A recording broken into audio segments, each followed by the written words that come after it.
The hum of a computer fan can sound an awful lot like a countdown when your world is falling apart. For Marcus, that low, mechanical whir was the only soundtrack to his desperation. At 23, his life was supposed to be a canvas of endless digital possibilities. He was a quiet, almost reclusively brilliant software developer, a man who viewed the universe through the pristine, logical lens of clean code and elegant algorithms. He could untangle the most complex system anomalies in his sleep, but human variables and real-world economics were a completely different story. A sudden, catastrophic financial crisis had just struck his family, a predatory lawsuit combined with a collapsed business venture that threatened to strip his aging parents of their home, their dignity, and their entire life savings. Marcus had spent 48 hours straight trying to find a loophole, running financial models, and begging secondary lenders for a lifeline, but every door had been slammed firmly in his face. He was drowning in a sea of toxic debt that he could never hope to pay off on a junior developer's salary. He was entirely out of options, out of time, and out of air. Driven by an overwhelming, suffocating necessity, Marcus found himself standing in the grand, hyperminimalist lobby of Sterling Nexus Global, one of the most powerful tech conglomerates in the hemisphere. He wasn't there to apply for a job. He was there to seek an audience with the one person who possessed the financial power to change his family's destiny in a single stroke. Cynthia Sterling. At 30, Cynthia was a legendary and terrifying figure in the corporate world. She was the older sister of Marcus's closest childhood friend, but she existed in an entirely different stratosphere. She was fiercely successful, impeccably elegant, and notoriously cold. Having taken over the multi-billion-dollar tech empire after her father's sudden passing, she had spent the last few years ruthlessly cutting out inefficient departments and outmaneuvering hostile board members who wanted to see her fail. She was a woman surrounded by an impenetrable fortress of corporate authority, an ice queen who moved through high society with a sharp, clinical detachment that kept the world at a permanent distance.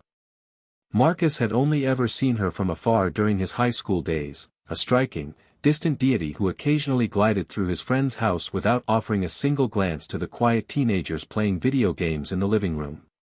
The elevator ride to the penthouse executive suite was a blur of silver steel and mounting panic. When the doors slid open, Marcus was escorted into an expansive, obsidian-floored office lined entirely with floor-to-ceiling glass windows that overlooked the sprawling, rain-slicked skyline of the city. Cynthia was sitting behind a massive, custom-carved marble desk, her silhouette perfectly framed by the gray afternoon light. She was stunning, her sharp, dark eyes possessing a piercing clarity that could instantly dissect a person's hidden motives. Her hair was styled in a flawless, razor-sharp bob, and she wore a tailored charcoal blazer that exuded absolute, unyielding power. She didn't look up immediately when Marcus entered.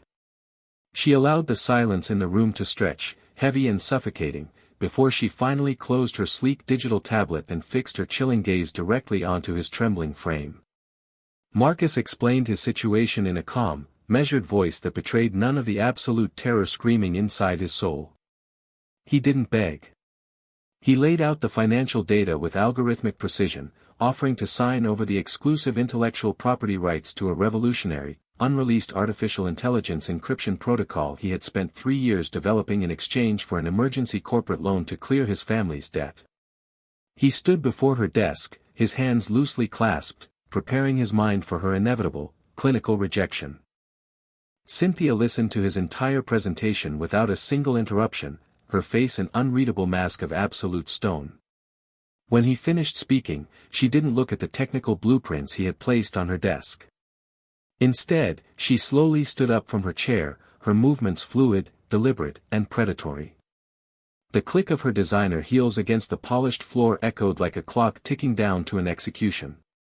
She walked out from behind her desk, moving toward Marcus with a slow, hypnotic focus that caused the hair on the back of his neck to stand on end.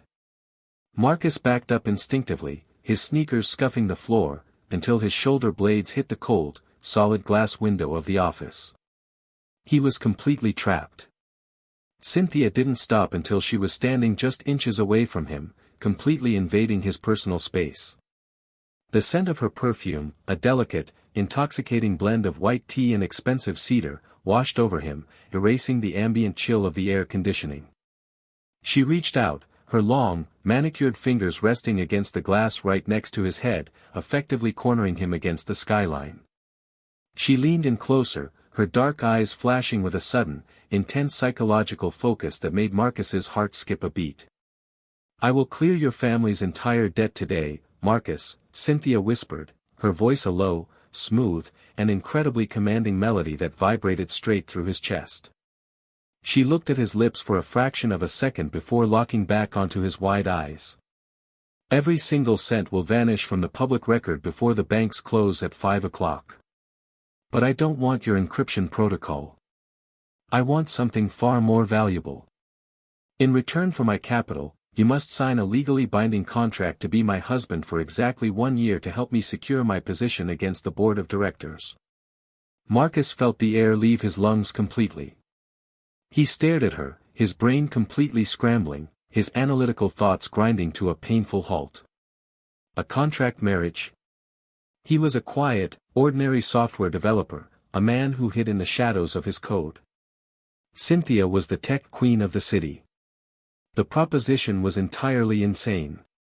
"My father's will dictates that I must maintain a stable, committed family structure to retain my majority voting shares on the executive board by my next birthday," Cynthia continued, her voice completely cool, devoid of any emotional tremor as she stepped back, pulling a heavy, velvet-lined contract folder from her desk drawer. "A hostile faction of older board members, led by a predatory senior partner named Victor Vance, is currently preparing to oust me, claiming my single status makes me a volatile, long-term risk for the company's public image. I need a husband who is completely disconnected from the corporate sharks, someone brilliant, loyal, and entirely dependent on my resources. You need $40 million to save your parents from ruin, Marcus. I need a shield to protect my throne. It is a perfectly balanced transactional algorithm. Sign the paperwork, and your family is saved. Refuse, and you can watch them lose everything by morning." The psychological weight of the choice was non-existent. Marcus looked at the legal signatures, thought about his mother's tears and his father's broken health, and realized that his own freedom was a small price to pay to rescue the people who had given him everything. He picked up the heavy silver pen from her desk. With a steady hand and an iron will, he signed his name across the highlighted lines, completing the covenant. He didn't realize that by signing that contract, he hadn't just saved his family. He had just stepped into a golden cage designed by a woman who had been calculating this exact moment for far longer than he could ever imagine. The transition from his cramped, ordinary life into Cynthia's world was a violent, disorienting psychological shift. Within 48 hours, Marcus was moved out of his modest apartment and into her sprawling, multi-level luxury penthouse overlooking the exclusive central district of the city. The penthouse was a monument to wealth, all cold marble, minimalist glass, and automated security grids. But it was entirely devoid of warmth. Behind closed doors, the rules of their arrangement were implemented with a clinical, military-grade precision. Cynthia assigned him a private bedroom in the East Wing, handed him a corporate black card for his wardrobe upgrades, and laid out a comprehensive manual of behavioral guidelines that they had to master before their first public appearance. When they were alone in the penthouse, Cynthia treated him with a mix of cold authority and an enigmatic, quiet detachment. She would often walk past his workstation in the living room without offering a single word, her mind entirely consumed by the high-stakes corporate warfare she was waging against Victor Vance's faction. She would issue directives about their upcoming media schedules with the tone of a military general commanding a foot soldier. "Eat your breakfast, Marcus, we have a profile shoot with the Financial Times at 2, she would snap, her voice gravelly and sharp as she glided through the kitchen in her silk robe. "And make sure you wear the charcoal suit I bought you. Your ordinary clothes look like a system error." Yet, despite her frozen exterior, Marcus began to notice subtle, unscripted anomalies in her behavior that didn't align with the parameters of a cold corporate transaction. He was a master of pattern recognition, and he couldn't ignore the cracks appearing in her glacier. There were late nights when Marcus would stay up until 3 in the morning, hunched over his laptop as he quietly worked to optimize Cynthia's personal, end-to-end security servers to protect her from corporate espionage. He would look up to find Cynthia standing in the shadow of the hallway, watching him with a strange, soft, and deeply intense gaze that instantly evaporated the moment their eyes met.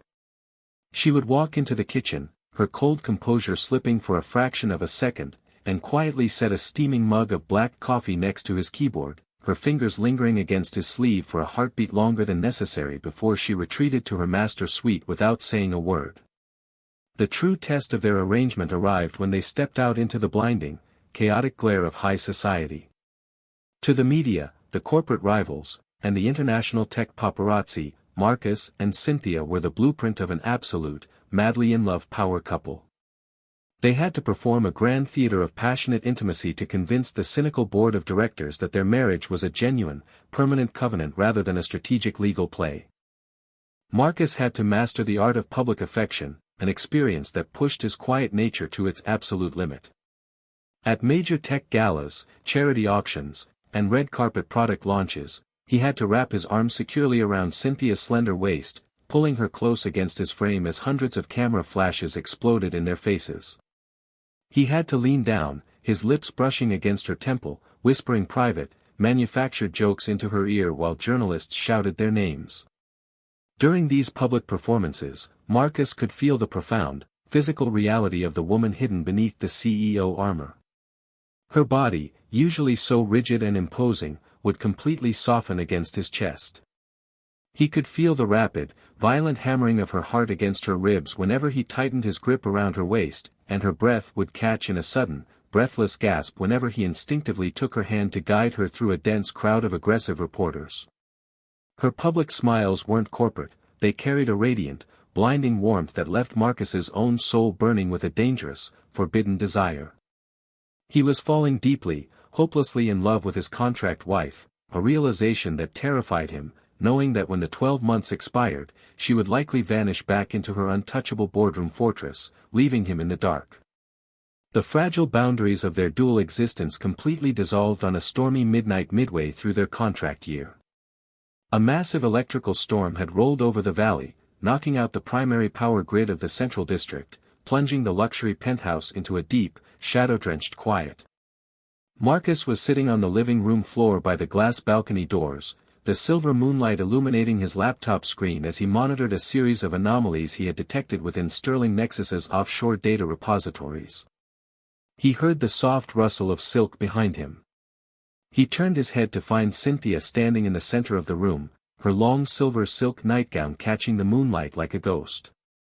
She wasn't wearing her shoes, her hair was loosely falling around her shoulders, and her eyes were wide, soft, and glistening with a raw vulnerability that Marcus had never seen before. She walked slowly over to where he sat, her movements completely devoid of her usual commanding authority. Without asking for permission, she slid down onto the floor right next to him, her knees brushing against his leg, her hands clasped tightly around her own ankles as she stared out at the rain-lashed city skyline.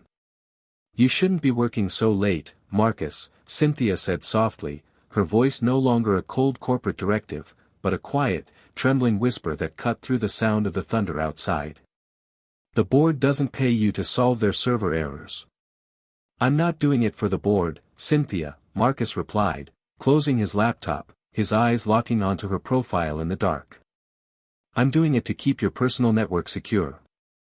I know Victor Vance has been ramping up his attacks against your infrastructure.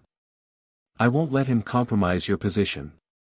Cynthia let out a long, shuddering breath, her shoulders collapsing slightly as she turned her head to face him. The distance between them was dangerously small, the radiant warmth of her skin melting the freezing air of the room. "Why do you care so much, Marcus?" she asked, her eyes searching his face with an intensity that made his breath catch. "This was supposed to be a transaction. I bought your time. I bought your name. You have no obligation to protect my soul." "Because I stopped treating this as a transaction a long time ago," Marcus whispered, his voice deep, honest, and entirely steady as he reached out, his fingers brushing a stray strand of hair away from her forehead, his touch lingering against her pale cheek. "I love you, Cynthia. Not the CEO, not the billionaire legacy, but the fierce, beautiful woman who sits on the floor with me in the dark. I know I'm just a temporary shield for your career, but I need you to know that my loyalty to you is real. It has always been real. A massive, brilliant flash of lightning illuminated the room, and before Marcus's eyes, Cynthia's frozen defenses completely disintegrated. A single, hot tear spilled over her eyelashes, tracing a line through the moonlight on her cheek. A soft, breathless sob escaped her lips as she reached out, her hands grabbing the collar of his shirt with a desperate, crushing grip, pulling him toward her. "You absolute idiot," Cynthia cried softly, her voice cracking with a profound, emotional release that had been suppressed for a decade. "You think you're a temporary shield? Marcus, look at me. I didn't choose your financial crisis by accident. I have been in love with you since the day you walked into my family's house when you were 16 years old. You were so quiet, so brilliant, so completely untainted by the corrupt, shallow world that my father and his board lived in. I used to watch you from the top of the stairs, praying that you would look up and see me. When my father died and the board circled like vultures, I knew I needed a partner. But more than that, when I saw your family was in trouble, I didn't see a transaction, I saw my absolute last chance to bring the only man I ever trusted into my life. I engineered the contract parameters because I knew your pride would never let you accept my money as charity. I built this entire cage just so I could finally stand next to you, Marcus. I don't want a shield for 1 year. I want a partner for the rest of my life." The confession was a psychological tidal wave that completely leveled Marcus's reality. The Ice Queen was gone, replaced by the woman who had quietly guarded a hidden crush in the shadows of her own fortress for nearly a decade. Marcus didn't say another word. He closed the remaining inches between them, his large hands cradling her face as he leaned down and kissed her. It was a passionate, intensely emotional, and deeply satisfying release of years of unspoken longing, a covenant sealed not by corporate lawyers, but by the raw, bleeding truth of two souls finally finding their anchor in the middle of a storm. They stayed together by the glass window until the sun began to rise, the contract forgotten, their hearts finally beating in a perfect, synchronized harmony. But the universe, it seemed, was not quite finished testing the structural integrity of their new reality. The following Monday morning, the grand executive boardroom of Sterling Nexus Global was a theater of absolute, high-stakes hostility. The room was packed with the country's most powerful tech tycoons, international investors, and the entire senior board of directors. Sitting at the head of the long mahogany table was Victor Vance, the predatory senior partner who had spent months plotting Cynthia's downfall. He possessed a malicious, triumphant smirk on his face, a thick leather portfolio resting in front of him like an executioner's axe. Cynthia sat across from him, her posture rigid, her corporate armor firmly back in place, though her hand was resting secretly beneath the table, her fingers tightly interlocked with Marcus's hand for strength. Marcus sat at her side, dressed in his custom charcoal suit, his face a mask of absolute, unreadable serenity.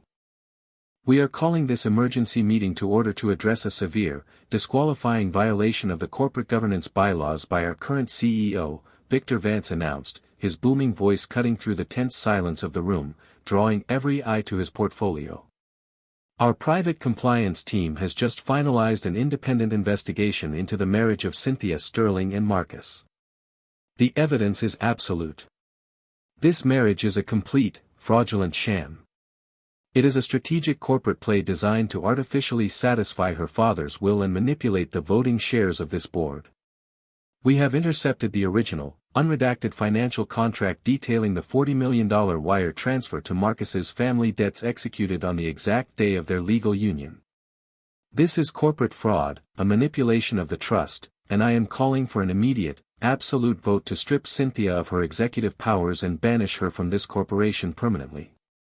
A chaotic wave of shocked whispers and panic rippled through the board members, several older directors nodding their heads in agreement as Victor threw the financial transaction sheets onto the center of the table. Cynthia's grip on Marcus's hand tightened, her face turning slightly pale as she realized the blackmail trap had just been sprung in front of high society. Victor Vance looked at Marcus, his smirk widening into a patronizing, cruel sneer. "And as for you, young man, you can prepare your lawyers. You will be facing federal conspiracy charges for acting as a paid corporate mule to manipulate a multi-billion-dollar corporate lineage. Your little game is over. Marcus slowly let go of Cynthia's hand.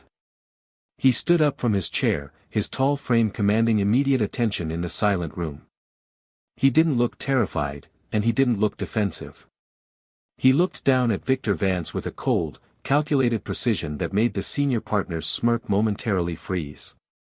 Marcus walked calmly over to the grand digital presentation screen mounted on the boardroom wall, pulling a sleek, military-grade titanium flash drive from his inner jacket pocket and sliding it into the central interface console.